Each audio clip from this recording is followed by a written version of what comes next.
Kazi ya viongozi wa dini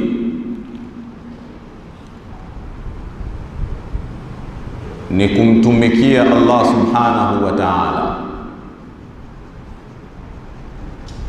na katika kumtumikia Allah subhanahu wa ta'ala, hawa viongozi wa dini wanakusudia kwa utumishi huo uliotukuka kutafuta radhi za Allah subhanahu wa ta'ala, sio kutafuta ridhaa ya viongozi au kutafuta ridhaa ya jamii. Kutafuta radhi za nani?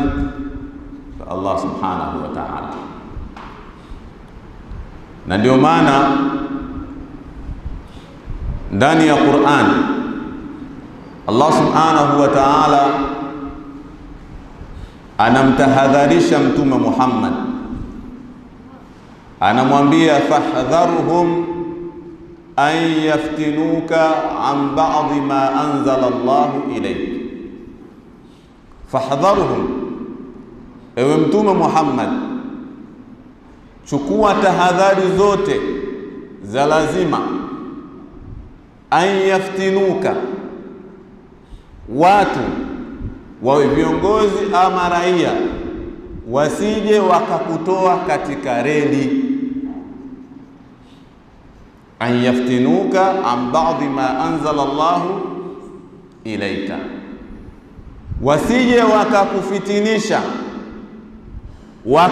wakakutumia, wakakutoa katika mrengo ambao Allah subhanahu wa ta'ala ameushusha. Ametaka mrengo huo ndio uwe roadmap, uwe ndio njia ya kuwafikisha watu kwake. Kwa hiyo kazi ya viongozi wa dini ni kumtumikia Allah subhanahu wa ta'ala na kutafuta radhi zake. Inapotokea mtu ambaye ana sifa ya kuitwa kiongozi wa dini akatumia nafasi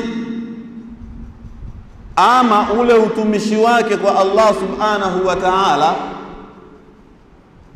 kwa ajili ya manufaa ya wachache, kwa ajili ya kukifurahisha kikundi fulani, hapa kiongozi wa dini anakuwa katoka